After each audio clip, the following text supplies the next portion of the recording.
എല്ലാവർക്കും നമ്മുടെ പുതിയൊരു വ്ളോഗിലേക്ക് വീണ്ടും സ്വാഗതം.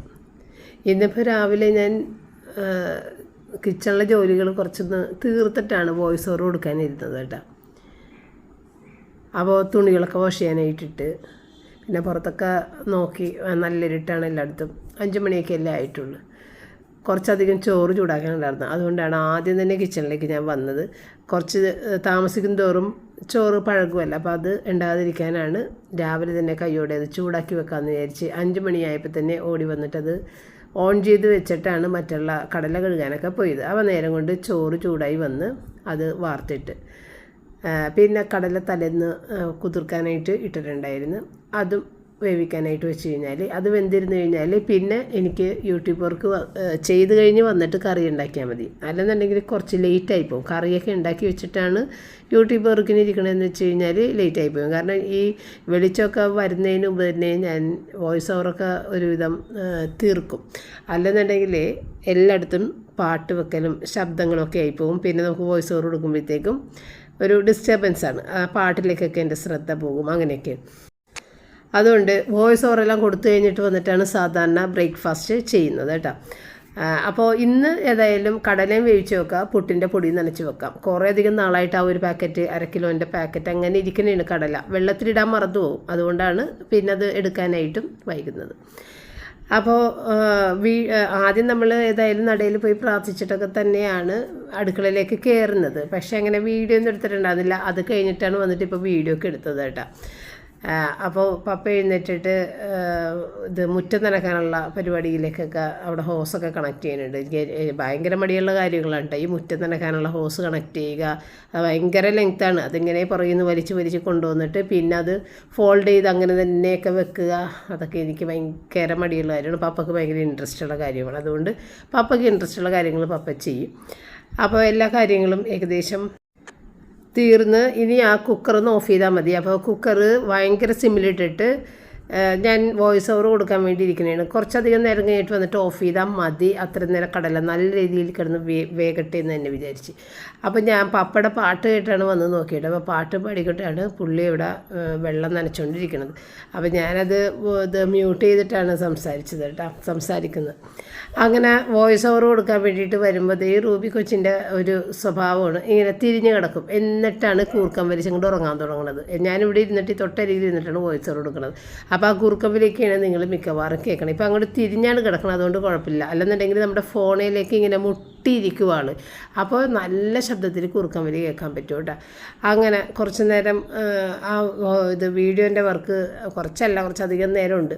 പിന്നെ നല്ല വെളിച്ചമൊക്കെ വന്ന് ഏകദേശം ഒരു 8 മണിയൊക്കെ ആയിട്ടുണ്ട്. അപ്പോഴാണ് നമ്മൾ കടല താളിക്കാനും പുട്ടുണ്ടാക്കാനൊക്കെ ആയിട്ട് വന്നത്. കാരണം ഞാനിപ്പോൾ ഉണ്ടാക്കി വെച്ച് കഴിഞ്ഞാലും പപ്പ ഇപ്പോഴായിട്ട് എല്ലാ ഫുഡും താമസിച്ചാണ് കഴിക്കുന്നത്. നേരത്തേക്ക് അങ്ങനെ ഒരു 8 മണി 8:30ക്കുള്ളിൽ കഴിക്കും. ഇപ്പം അങ്ങനെയല്ല, കുറച്ച് ലേറ്റായിട്ടൊക്കെയാണ് കഴിക്കുന്നത്. കാരണം ആ ഗാർബേജ് എടുക്കാനുള്ള ആൾ ചില സമയത്ത് വരും.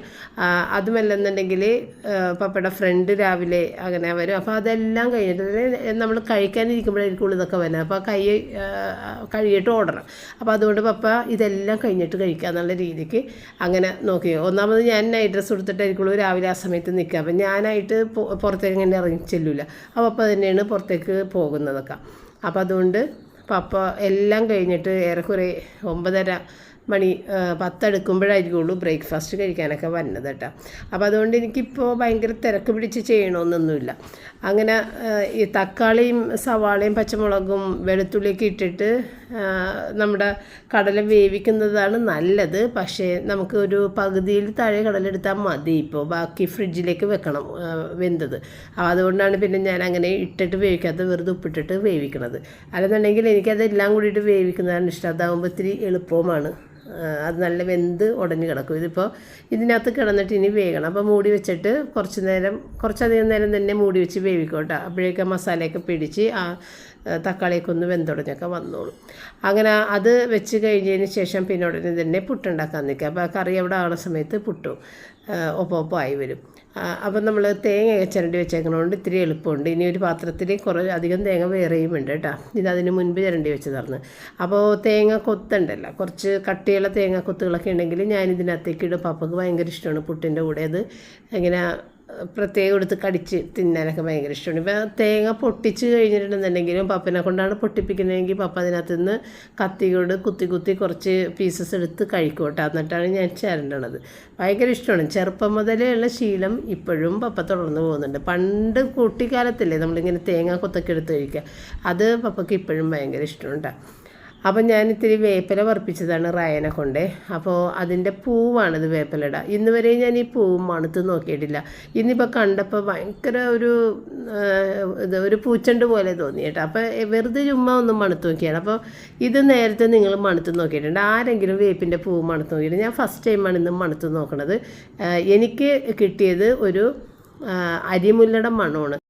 അരിമുല്ല എന്ന് പറഞ്ഞാൽ മനസ്സിലായില്ല അല്ലേ? അരിയുടെ ഷേപ്പുള്ള ആ ഒരു പെറ്റൽസ് ഉള്ളത്. മറ്റേ മുല്ലയുടെ വീതി കൂടിയ പെറ്റൽസ് ഉള്ള ആ ഒരു സ്മെല്ലല്ല, അരിമുല്ലയുടെ സ്മെല്ലാണ് ഉള്ളത്. അപ്പോൾ അങ്ങനെ അരിമുല്ലയുടെ സ്മെല്ല് തോന്നിയിട്ടുള്ള ആളുകളുണ്ട്, ഒന്ന് കമൻറ്റ് ചെയ്തേക്കണേ.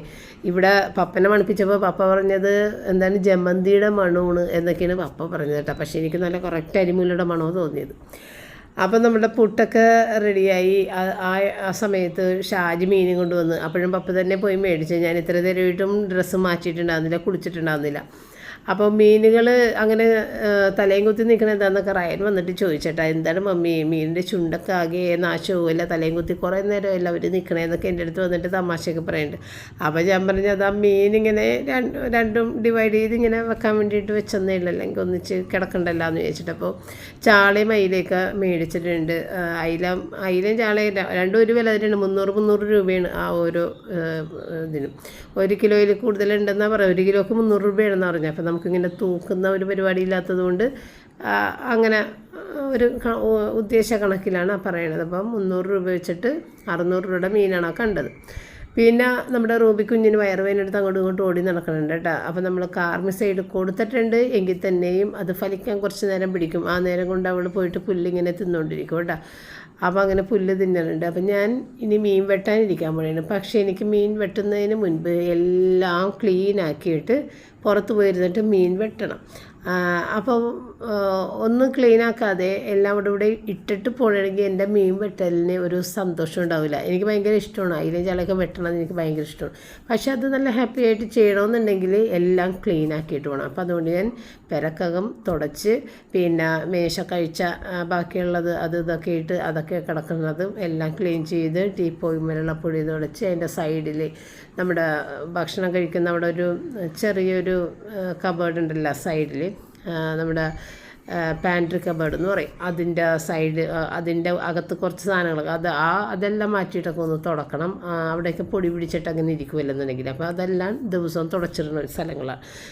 കൈ കഴുകാനൊക്കെ ചെല്ലുമ്പോൾ എന്തുണ്ടെങ്കിൽ ആ പൊടി പിടിച്ചായിരിക്കുള്ളൂ സൈഡിലേക്ക് തിരിഞ്ഞ് നോക്കുമ്പോൾ തന്നെ കാണുന്നത്. അപ്പോൾ അതൊക്കെ ഒന്ന് തുടച്ച് ഇട്ട് പിന്നെ വെള്ളം കുപ്പിയിലൊക്കെ നിറച്ചൊന്ന് വെച്ച് ജഗ്ഗിലൊക്കെ നിറച്ച് വെച്ച്, കാരണം പപ്പക്കൊക്കെ ഇങ്ങനെ ജഗ്ഗെടുത്ത് വെള്ളം കുടിക്കാൻ പോകുമ്പോൾ അതിൽ വെള്ളമില്ലെങ്കിൽ അരിച്ചും കയറും.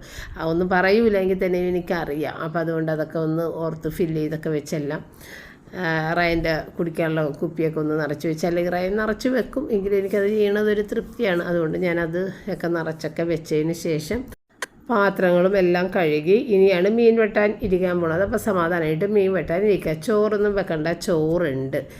അങ്ങനെ മീനൊക്കെ വെട്ടി വന്ന് അപ്പോൾ 2 ഭാഗമായിട്ട് അയിലെടുത്ത് ഫ്രിഡ്ജിലേക്ക് വെച്ച്, പിന്നെ ചാളയുടെ ഒരു 6 ചാള എന്തോ ഞാനെടുത്ത് മാറ്റി ബാക്കി വറുക്കണേണേ. അപ്പോൾ ഇന്നിപ്പോൾ ഏതായാലും ഇത്തിരി റവയൊക്കെ ഇട്ടിട്ട് വറുക്കാം, തൈരും റവയൊക്കെ ചേർത്തിട്ട് വറുക്കാമെന്ന് വിചാരിച്ചിട്ട്. സാധാരണ മസാലപ്പൊടികൾ തന്നെ ഇത് കുരുമുളക് പൊടി, മുളക് പൊടി, ഇത്തിരി എരിവുള്ള മുളക് പൊടി ചേർത്തിട്ടുണ്ട്, മഞ്ഞൾപ്പൊടി, പിന്നെ ഉപ്പ്, റവ, തൈര് ഇതെല്ലാം കൂടി ചേർത്തിട്ട് മീൻ വറുക്കാൻ പുരട്ടി വെച്ച്. അപ്പോൾ ഈ ഒരു മീൻ വറുത്തത് നല്ല ടേസ്റ്റാണെന്ന് ഞാൻ നിങ്ങളുടെ അടുത്ത് നേരത്തെയും ഉണ്ടാക്കിയിട്ട് പറഞ്ഞിട്ടുണ്ട്. നമ്മുടെ എണ്ണയിൽ ഒരുപാട് ഇങ്ങോട്ട് കലർന്നൊന്നും പോകുന്നില്ല, എണ്ണയൊക്കെ നല്ല ക്ലിയർ ആയിട്ടിരിക്കും ഈ ഒരു റവയൊക്കെ ചേർത്ത് വറുക്കുമ്പോൾ. മീൻ വറുത്തതും നല്ല ടേസ്റ്റാണ്. പിന്നെ അത് ഫ്രഷ് ആയിട്ട് കഴിക്കണമെന്നേ ഉള്ളൂ. തണുത്ത് കഴിഞ്ഞിടുന്നുണ്ടെങ്കിൽ പിന്നെ അതിൻ്റെ ആ ഒരു ക്രിസ്പായിട്ടുള്ള ആ ഒരു ഇതിൽ കഴിക്കാൻ പറ്റില്ല, പിന്നെ തളർന്നിരിക്കുക. അപ്പോൾ നമ്മൾ ചൂട് ആറുന്നതിന് മുൻപ് തന്നെ കഴിക്കണം എന്നുള്ളതാണ് ഈ ഒരു ചാള വറുത്തതിൻ്റെ പ്രത്യേകത. മറ്റേത് കഴിച്ചാലും കുഴപ്പമൊന്നുമില്ല, ടേസ്റ്റാണ്. പക്ഷേ നല്ല ഒരു മൊരിഞ്ഞിരിക്കുന്ന അതിൽ ഫ്രഷായിട്ട് കഴിക്കുമ്പോഴാണ് അത് നല്ല ടേസ്റ്റ്. അപ്പം ഞാൻ ഈ വെള്ളം എടുത്ത് വെക്കണ കാര്യം പറഞ്ഞില്ലേ, അപ്പോൾ ഇത് കേൾക്കുന്ന നിങ്ങൾ വിചാരിക്കുമോ ചേച്ചി എല്ലാം കറക്റ്റായിട്ട് ഇങ്ങനെ എല്ലാ ദിവസമൊക്കെ ചെയ്യുമല്ല എന്ന്. എല്ലാ ദിവസവും ചെയ്യാൻ ശ്രമിക്കാറുണ്ട്. പക്ഷേ ഇല്ലേ, ചില ദിവസങ്ങളിൽ നമ്മൾക്ക് മൂടുണ്ടാവില്ല. മൂടെന്ന് പറഞ്ഞു കഴിഞ്ഞാൽ ജോലികൾ കൂടുതലുള്ള ദിവസം, ശരീരത്തിന് ക്ഷീണം, തളർച്ച, വേദന, അസുഖങ്ങൾ, അങ്ങനെയൊക്കെയുള്ള ദിവസങ്ങളൊക്കെ നമുക്ക് ഉണ്ടാവില്ലേ. അങ്ങനെയുള്ള ദിവസങ്ങളിലൊക്കെ ചിലപ്പോൾ ഞാനിതൊന്നും ചെയ്യാറില്ല. അപ്പോൾ പതിവായി ചെയ്തു കൊടുക്കുന്ന കാര്യങ്ങൾ ചെയ്യാതിരിക്കുമ്പോൾ ചില സമയത്ത് പപ്പ ഇന്ന് വെള്ളം ഇല്ലല്ലോ ഇവിടെ എന്നിങ്ങനെ ചോദിക്കാറുണ്ട്. അപ്പോൾ ഞാൻ പറയും പോയി എടുത്ത് കുടിക്കുന്നു പറയും. ഒരു സിനിമയിലില്ലേ, ഇത് എന്താണ് നമ്മുടെ ഗ്രേറ്റ് ഇന്ത്യൻ കിച്ചൺ അല്ലേ, അതല്ലേ ഗ്രേറ്റ് ഇന്ത്യൻ കിച്ചൺ അല്ലേ, ആ സിനിമയിൽ ഇവള് അവിടെ നിന്ന് പോകുമല്ല, വഴക്കിട്ടിട്ടൊക്കെ പോകുമല്ല ഭർത്താവിൻ്റെ വീട്ടിൽ നിന്ന്. അപ്പോൾ വീട്ടിൽ ചെല്ലുമ്പോൾ ബ്രദർ വെള്ളമില്ലെന്ന് ചോദിക്കുമ്പോൾ എടുത്ത് കുടിയടാന്ന് പറയും. ആ സീനൊക്കെ ഞാൻ പറയും. ചില സമയത്ത് എനിക്ക് ദേഷ്യമൊക്കെ വരും. കാരണം അങ്ങനെയുള്ള സന്ദർഭത്തിൽ ചിലപ്പോൾ നമ്മൾ ശാരീരികമായിട്ടുള്ള ഒരു അവസ്ഥ അങ്ങനെയൊക്കെ ഉണ്ടാകുമ്പോൾ ചിലപ്പോൾ റിയാക്ട് ചെയ്തെന്ന് വരും കേട്ടോ. സാധാരണ മനുഷ്യരെ പോലെ തന്നെയാണ് ഞാൻ. ഇവിടെ കുട്ടികൾ 3 പേരും അങ്ങനെ ഒരു കാര്യങ്ങളും ചോദിക്കൂല കേട്ടോ. അതെന്തേ ഇല്ലേ, എടുക്കാൻ പറ്റിയ സാധനങ്ങളാണെങ്കിൽ അങ്ങനെ ചോദിക്കൂല, അവർ പോയിട്ട് എടുക്കും. അല്ലെന്നുണ്ടെങ്കിൽ എടുക്കാൻ മടിയാണെന്നുണ്ടെങ്കിൽ അവർ അത് സഹിക്കും, അത്രയേ ഉള്ളൂ. പപ്പയാണ് പെട്ടെന്ന് ഇങ്ങനെ ചോദിച്ചു പോണത്, വെള്ളം വെച്ചിട്ടില്ലല്ല എന്ന് പറയുമ്പോൾ എനിക്ക് എൻ്റെ ആറ്റിറ്റ്യൂഡ് പെട്ടെന്ന് വരും കേട്ടോ. എനിക്ക് അങ്ങനെയാണ്. അപ്പം എന്നെ 100 സഹായങ്ങൾ എനിക്ക് ചെയ്തു തരുമെങ്കിൽ ഈ ഒരൊറ്റ ചോദ്യം എനിക്ക് കലിപ്പുണ്ടാക്കുന്നൊരു ചോദ്യമാണ്, വെള്ളമില്ലേ എന്ന് ചോദിക്കുന്നത്. വെള്ളം എടുത്ത് കുടിക്കാൻ എന്ത് ഇത്ര ബുദ്ധിമുട്ടെന്ന് ഞാൻ ചോദിക്കും. അതും 100 ദിവസം വെള്ളം വെച്ചിട്ട് 101ാമത്തെ ദിവസം വെള്ളം വെക്കാൻ വിട്ടുപോയാലാണ് ആ ചോദിക്കുന്നത്. അപ്പോഴാണ് നമുക്ക് കലിപ്പ് വരുന്നത്. അപ്പോൾ അങ്ങനെയൊക്കെ ഇടയ്ക്കൊക്കെ ഉണ്ടാവും, സാധാരണ കുടുംബങ്ങളിലുണ്ടാകുന്ന കാര്യങ്ങൾ എന്ന് വിചാരിച്ച് ഇവിടെ അങ്ങനെ ഒരു ഒച്ചപ്പാട്, ബഹളം, അങ്ങനത്തെ ഒരു സംഭവങ്ങളും ഇല്ല. കാരണം പപ്പയുടെ വീട്ടിലേക്കൊക്കെ ഞാൻ വിവാഹം കഴിച്ച് ചെന്ന് കഴിഞ്ഞപ്പോഴത്തേക്കും ഇല്ലേ, പപ്പയുടെ അമ്മ എപ്പോഴും പറഞ്ഞൊരു കാര്യമുണ്ട്, വീട്ടിലെ ഒച്ചപ്പാടുണ്ടാക്കാൻ പാടില്ല എന്നുള്ളത്. അപ്പോൾ ഒച്ചപ്പാട് ഉണ്ടാക്കുക എന്ന് പറയുന്നത് നമുക്ക് ഇഷ്ടപ്പെടാത്ത കാര്യങ്ങൾ തുടർച്ചയായിട്ട് കാണുമ്പോഴാണല്ല നമ്മളിങ്ങനെ സഹിച്ച് നിന്നിട്ട് പിന്നെ ഒരു പൊട്ടിത്തെറിയില്ലേ. അപ്പോൾ അങ്ങനത്തെ ഒരു സംഭവം ഉണ്ടാകരുതെന്ന് എപ്പോഴും പറയാറുണ്ട്. പക്ഷേ അങ്ങനത്തെ സംഭവം ഉണ്ടാകാനുള്ള പല സാഹചര്യങ്ങളും നമ്മളുടെ കുടുംബത്തിൽ ഉണ്ടാകും. സാധാരണ കുടുംബങ്ങളല്ലേ. അങ്ങനെയുള്ള സന്ദർഭത്തിൽ ശബ്ദം ഉണ്ടാക്കുന്നതിന് പകരം സൈലൻ്റ് ആയിട്ടിരിക്കാനാണ് പഠിപ്പിച്ചേക്കുന്നത്. അത് തന്നെയാണ് ഇപ്പോഴും നമ്മളുടെ ഈ വീട്ടിൽ ഫോളോ ചെയ്യുന്നത്. സൈലൻ്റ് ആയിട്ടിരിക്കും. കുറച്ചധികം നേരം സൈലൻ്റ് ആയിട്ടിരിക്കുമ്പോൾ നമ്മൾക്ക് എല്ലാ കാര്യങ്ങളും ആ ഒരു പ്രഷർ ആ മനസ്സിൽ പൊട്ടിത്തെറിക്കാൻ നിൽക്കുന്നത് എല്ലാം അങ്ങോട്ട് കുറയും. പിന്നെ സാവധാനം നമ്മൾ ചിന്തിച്ച് അതിനെ അങ്ങനെ തണുപ്പിച്ചങ്ങോട്ട് എടുക്കുകയും ചെയ്യണത്. അല്ലെന്നുണ്ടെങ്കിൽ എന്ത് കാര്യത്തിനും പൊട്ടിത്തെറിക്കാൻ നിന്ന് കഴിഞ്ഞാൽ അങ്ങോട്ടും ഇങ്ങോട്ടും വാക്ക് തർക്കങ്ങൾ എന്ന് പറയുമ്പോഴത്തേക്ക് അതൊരിക്കലും മായാത്ത മുറിവായിട്ട് മനസ്സിൽ നിൽക്കുകയും ചെയ്യും. അപ്പോൾ അത് പപ്പയുടെ വീട്ടിൽ നിന്നൊക്കെ തന്നെയാണ് കേട്ടോ. അമ്മയാണ് അത് കൂടുതലും ഇങ്ങനെ പറയണത്, വാക്ക് തർക്കങ്ങൾ ഉണ്ടാക്കരുത് എന്നുള്ളത്. അപ്പോൾ ഈ ശീതസമരം എന്ന് പറയും ഈ സംഭവത്തിന് നമ്മൾ സൈലൻ്റ് ആയിട്ടിരിക്കുക. ഞാൻ നേരത്തെ പറഞ്ഞിട്ടില്ലേ, ഒരു ഭാര്യയും ഭർത്താവും തമ്മിലുള്ള വഴക്കുകൾക്കിടയിൽ ഭർത്താവ് കുടിച്ചിട്ട് ഡെയിലി വന്നിട്ട് വഴക്കിട്ട് ഭാര്യനെ ഇടിക്കുകയും ചെയ്യും. അപ്പോൾ ഒരു അച്ഛൻ്റെ അടുത്തും ഈ ഭാര്യ ചെന്നിട്ട് ഇങ്ങനെ പറയും, എനിക്ക് ഭർത്താവിൻ്റെ അടിയാണ് എല്ലാ ദിവസവും കിട്ടിക്കുന്നത്, അയാൾ കുടിച്ചിട്ട് വന്നിട്ട് എന്നെ അടിക്കണേന്. അപ്പോൾ ആ ഒരു അച്ഛൻ വേഗം പറഞ്ഞ് ഈ ഒരു വെള്ളം നീ കൊണ്ടുപോയി, അച്ഛൻ ഒരു കഥയാണത്, ഇങ്ങനെ വെള്ളം നീ കൊണ്ടുപോയി ഒരു കുപ്പിയിൽ, ഇതൊരു മരുന്നാണ്, ഇത് നീ വായിൽ ഇങ്ങനെ പിടിച്ചേക്കണം, ഇറക്കിയാൽ അതിൻ്റെ ഫലം പോയി എന്ന് പറഞ്ഞു. ഇറക്കാതെ വായിൽ പിടിച്ചേക്കണം. ഭർത്താവ് ഇങ്ങോട്ട് കയറി വരുമ്പോൾ തന്നെ നീ ഇത് വായിലേക്ക് എടുത്ത് ഒഴിക്കുക, ഇറക്കിയ ഫലം പോയിട്ടാന്ന്. അങ്ങനെ ഇവൾ ഇറക്കിയ ഫലം പോയല്ല എന്ന് വിചാരിച്ചിട്ട് വായിൽ പിടിച്ചുകൊണ്ട് നിന്ന് ഭർത്താവ് വന്നിട്ട് ബഹളം കൂട്ടി, ഒരു രക്ഷയില്ല. അവസാനം അയാൾ മാറിക്കിടന്ന് ഉറങ്ങുകയും ചെയ്യണത്. ഇവക്ക് അടിയും കിട്ടിയില്ല. അപ്പോഴാണ് ചെന്നിട്ട് അച്ഛൻ്റെ അടുത്ത് പറഞ്ഞ, അച്ഛൻ്റെ മരുന്ന് അടിപൊളി ഫലം ചെയ്തിട്ടായി, ഇപ്പം അയാളെ ഇടിക്കണമില്ല. ഓരോ ദിവസവും അയാളുടെ ശകാരങ്ങളും കുറഞ്ഞാൽ വരിക. ഇപ്പോൾ കുടിച്ച് വന്നു കഴിഞ്ഞാലും വന്ന് മാറിക്കിടന്നോളൂ, ഒരു ശല്യമില്ല കേട്ടോ. അപ്പോഴാണ് അത് വെറും പച്ചവെള്ളമാണെന്ന് അച്ഛൻ പറഞ്ഞത്. കാരണം നമ്മൾ നാവിനെ ഒന്ന് നിയന്ത്രിക്കുക എന്നുള്ളത്. നാവിനെ നിയന്ത്രിച്ചു കഴിഞ്ഞാൽ തന്നെയും പല പ്രശ്നങ്ങളും പോകും. കാരണം ഒരു നിമിഷം കൊണ്ട് നമ്മൾക്ക് തോന്നുന്ന ദേഷ്യങ്ങളും എല്ലാം നമ്മൾ വാക്ക് തർക്കങ്ങളിലൂടെ വലിയതാക്കി അത് മാറ്റാറുണ്ട്. അങ്ങോട്ടും ഇങ്ങോട്ടും പറയുന്നതൊക്കെ നമ്മുടെ മനസ്സിനെ ഭയങ്കര ആഴത്തിൽ മുറിവേൽപ്പിക്കാറുണ്ട്. അപ്പോൾ അതില്ലാതിരിക്കണമെന്നുണ്ടെങ്കിൽ ഈ ശീതസമരം വളരെ നല്ലതാണെന്ന് എനിക്ക് തോന്നാറുണ്ട്. പിന്നെ മറിച്ചൊരു കാര്യം പറഞ്ഞു തീർക്കുക എന്നുള്ളത്, എന്ത് കാര്യങ്ങളും മനസ്സ് തുറന്ന് പറഞ്ഞു തീർക്കുക എന്നുള്ളത്. ചില കാര്യങ്ങളൊന്നും പറഞ്ഞു തീർക്കാൻ പറ്റാത്ത കാര്യങ്ങളുണ്ട്. അപ്പോൾ കുറേ കാര്യങ്ങളൊക്കെ അങ്ങനെയാണ്, മനസ്സിൽ വെച്ച് അതിനെ അങ്ങനെ ശമിപ്പിച്ച് അങ്ങനെ നിർത്തും. അപ്പോൾ പറഞ്ഞു തീർത്താലും നല്ലതാണ്. പക്ഷേ രണ്ട് കൂട്ടർക്കും അതിനുള്ള ഒരു ബോധം വേണം. പറഞ്ഞ് മനസ്സിലാക്കാനും അതും മനസ്സിലാക്കാൻ വേണ്ടിയിട്ട് അപ്പുറത്തൊരാൾക്ക് ഉള്ള ഒരു ബോധം കൂടി വേണം. നമ്മൾ പറയുമ്പോൾ അത് ആ രീതിയിൽ മനസ്സിലാക്കാനായിട്ടുള്ളൊരു കഴിവ് കൂടി വേണം. എന്നാലാണ് പറഞ്ഞ് മനസ്സിലാക്കുന്ന കാര്യങ്ങളൊക്കെ നടക്കുകയുള്ളൂ. നമ്മൾ പറയുന്നത് പോസിറ്റീവായിട്ടുള്ള കാര്യം നെഗറ്റീവായിട്ട് ചിന്തിച്ചെടുക്കുന്ന ആളുകളുണ്ട്. എന്ത് കാര്യങ്ങളും അങ്ങനെ തന്നെയല്ലേ. നമ്മൾ ഒരാളിപ്പോൾ നമ്മളോട് എന്തെങ്കിലും ഒരു പതിവിൽ വ്യത്യസ്തമായി എന്തെങ്കിലും ഒന്ന് പെരുമാറിയാൽ പിന്നെ നമ്മൾ മനസ്സിലിട്ടങ്ങോട്ട് പെരുപ്പിക്കണേണ്. എന്തുകൊണ്ടാണ് ഇതുവരെ കാണിക്കാത്ത രീതിയിൽ അയാൾ കാണിച്ചത്? ഇതുകൊണ്ടായിരിക്കാം, അതുകൊണ്ടായിരിക്കാം. പിന്നെ നമ്മളാണ് അത് മനസ്സിലിട്ട് പെരുപ്പിക്കുന്നത്. ആ വ്യക്തി ചിലപ്പോൾ ഏതെങ്കിലും ഒരു നിമിഷം ഉണ്ടാകുന്ന ഒരു ആബ്സെൻറ്റ് മൈൻഡിലായിരിക്കാം. ചിലപ്പോൾ നമ്മളോട് അങ്ങനെ ആ വ്യക്തി അറിഞ്ഞിട്ട് പോലും ഉണ്ടാവില്ല. ചിലപ്പോൾ വേറൊരു ചിന്ത നമ്മുടെ മനസ്സിലേക്ക് വരുമ്പോൾ നമ്മൾ അറിയാതെ തന്നെയൊക്കെ ഏതെങ്കിലും ഒരു പെരുമാറ്റ വ്യത്യാസം വരും.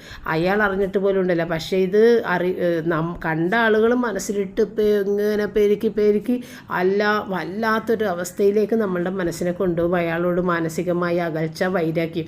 അവസാനം അത് കാണിക്കുമ്പോഴായിരിക്കുള്ളൂ അയാൾ പറഞ്ഞത്, എന്താ നീ എന്നോട് ഇങ്ങനെ പെരുമാറണം? അപ്പം നീ എന്നാ അങ്ങനെ പെരുമാറിയില്ല, അതുകൊണ്ടാണ് ഞാൻ ഇങ്ങനെ എന്നങ്ങനെ പെരുമാറിയോ ഞാൻ ഓർക്കണേ ഇല്ലല്ലോ ഇങ്ങനത്തെ ഒരു സംഭവം എന്നൊക്കെയുള്ളതൊക്കെ നമ്മുടെ ജീവിതത്തിൽ അങ്ങനെയൊക്കെയുള്ള ചില സന്ദർഭങ്ങൾ ഉണ്ടായിട്ടില്ലേ എന്ന് പറഞ്ഞ പോലെയൊക്കെ ചില കാര്യങ്ങളൊക്കെ വരും. അത് അവരറിഞ്ഞിട്ട് പോലും ഉണ്ടാവില്ല. പക്ഷെ നമ്മളുടെ മനസ്സിൽ അത് വിഷമിച്ചിട്ട് നമ്മളിങ്ങനെ ഇട്ട് മനസ്സിലിട്ട് ഇതിനെ വലുതാക്കി എടുക്കും. അപ്പോൾ അങ്ങനെ മനസ്സിലിട്ട് ഞാൻ വലുതാക്കി നിന്ന സന്ദർഭത്തിൽ ഞാൻ ഇത്തിരി പഴംപൊരിയും ചായയൊക്കെ ഉണ്ടാക്കിയിട്ടാണ്. ഈ പഴംപൊരിയും ചായ ഉണ്ടാക്കിയത് ഏറെക്കുറെ ഒരു 6 മണി കഴിഞ്ഞപ്പോഴാണ്. കാരണം ഇന്ന് ഞാൻ കിടന്ന് നല്ലതായിട്ട് ഉറങ്ങി. ഭയങ്കര ടയേർഡാണ്. കാരണം നമ്മൾ ഈ നടക്കുന്നത് കുറച്ച് ബുദ്ധിമുട്ടാണ് കേട്ടോ. ഗ്രൗണ്ടിലൂടെ നടക്കുക എന്ന് അതായത് നമ്മുടെ മുറ്റത്ത് നടക്കുന്ന പോലെയല്ല പുറത്തുനിന്ന് നടക്കുന്നത്. നമ്മൾ നിൽക്കാതെ നമ്മൾ 3/4 മണിക്കൂർ നടക്കുന്നതാണ്. മുറ്റത്ത് ഞാനിങ്ങനെ ഓരോ ടേൺ ചെയ്യുമ്പോഴും നമുക്കൊരു റെസ്റ്റ് കിട്ടുന്നുണ്ട്. ഓരോ തവണ അങ്ങോട്ടും ഇങ്ങോട്ടും ഒത്തിരി സ്ഥലമല്ലേ ഉള്ളൂ. അപ്പോൾ അങ്ങോട്ടും ഇങ്ങോട്ടും തിരിയണ സമയത്ത് ഒരു ചെറിയൊരു റെസ്റ്റ് നമുക്ക് കിട്ടുന്നുണ്ട്. പക്ഷേ മറ്റേത് കണ്ടിന്യൂസ് നടക്കണേണ്. പിന്നെ ഞങ്ങളുടെ ഗ്രൗണ്ട് അത്ര വൃത്തിയില്ല. ഒരുപാട് ചില്ലക്കൊമ്പും ഇലയൊക്കെ വീണിട്ട് അതും നമ്മളിങ്ങനെ ഇത്തിരി ബുദ്ധിമുട്ടാണ് നടക്കാനായിട്ട്. അത് അവിടെ ക്ലീൻ ചെയ്യാറില്ല അവർ അത്. അപ്പോൾ അങ്ങനെയും ഒരു ബുദ്ധിമുട്ടുണ്ട്. അപ്പോൾ ഇനി ഒരു 3-4 ദിവസത്തേക്ക് നടക്കുന്നില്ല എന്നൊരു തീരുമാനത്തിലാണ് ഞാൻ നിൽക്കുന്നത്. ഭയങ്കര ടയേർഡാണ്. പിന്നെ പുതിയ ഷൂ ഇട്ട് കഴിയുമ്പോഴത്തേക്കും ഷൂ ബൈറ്റും കിട്ടിയിട്ടുണ്ട്. അതങ്ങനെ അങ്ങോട്ട് പോകുന്നില്ല. അത് വേദനയുണ്ട് നടക്കുമ്പോൾ. പക്ഷേ പുതിയ ഷൂസ് എന്ന് പറയുന്നത് അടിപൊളിയാണ്. ഇപ്പോഴാണ് ആ നടക്കുന്ന ഒരു എളുപ്പം നമുക്ക് മനസ്സിലാകണം. നല്ലൊരു ഷൂസ് ഇട്ട് നടക്കുമ്പോഴുള്ള ഒരു എളുപ്പം നമ്മൾ മനസ്സിലാക്കുന്നത്. കാരണം ഷൂ ബൈറ്റ് കിട്ടിയതിന് ശേഷം ഞാൻ ഒരു ദിവസം നേരത്തെ എൻ്റെ പഴയ ഷൂസ് ഇട്ടിട്ട് നടന്നപ്പോഴാണ് മറ്റേ ഈ ഷൂസും കൂടിയുള്ള വ്യത്യാസം എനിക്ക് മനസ്സിലായത്. അടിപൊളിയാണ്. നടക്കുമ്പോൾ എന്ത് തന്നെ ആയാലും നമ്മൾ നല്ലൊരു ഷൂസ് ഇട്ട് നടക്കണമെന്ന് എനിക്ക് മനസ്സിലായി. റോജർ അത് നിർബന്ധിച്ച് മേടിച്ച് തന്നത് എന്താണെന്ന് എനിക്ക് എപ്പോഴാണ് മനസ്സിലായത്. അപ്പോൾ ഞാൻ ഇന്ന് നല്ല രീതിയിൽ കിടന്ന് ഉറങ്ങി ക്ഷീണമൊക്കെ ഒരുവിധം മാറ്റിയിട്ടാണ് വന്ന് ഇതെല്ലാം ചായയും പഴംപൊരിയൊക്കെ ഉണ്ടാക്കിയത്. അപ്പോൾ ഇതെല്ലാം കഴിഞ്ഞിട്ട് വേഗം തന്നെ പ്രാർത്ഥനയ്ക്ക് ഇരുന്ന്, നടക്കാൻ പോകുന്നില്ലല്ലോ, അതുകൊണ്ട് വേഗം പ്രാർത്ഥനയ്ക്ക് ഇരുന്ന് അത് കഴിഞ്ഞ് പിന്നെ ഇവർ രണ്ടാളും ഡിന്നർ കഴിച്ചില്ല, ഞാൻ ഡിന്നർ കഴിച്ച്. എനിക്ക് വിശക്കും അല്ലെങ്കിൽ രാത്രിയാകുമ്പോൾ ഞാൻ പഴംപൊരി അധികം കഴിക്കില്ല. ഇവർ രണ്ടാളും അത് കഴിച്ച് തീർത്തിട്ടുണ്ടായിരുന്നു. അപ്പോൾ അവർക്ക് വേണ്ടാന്നും പറഞ്ഞ് പഴംപൊരി കഴിച്ചാൽ ചോറ് വേണ്ടിയിട്ടാന്ന് പറഞ്ഞിട്ടുണ്ട്. അത് ചോറ് കുറവായിരുന്നു. അതുകൊണ്ട് പിന്നെ ഞാൻ ഉള്ള ചോറിൽ നിന്ന് കുറച്ച് ചോറെടുത്ത് കഴിച്ച് ബാക്കി ചോറ് വെള്ളത്തിൽ വിട്ടിട്ട് അതോടുകൂടി ഇന്നത്തെ ദിവസം തീർന്ന്. ഇനി നമുക്ക് അടുത്തൊരു വീഡിയോയിൽ വീണ്ടും കാണാം. താങ്ക്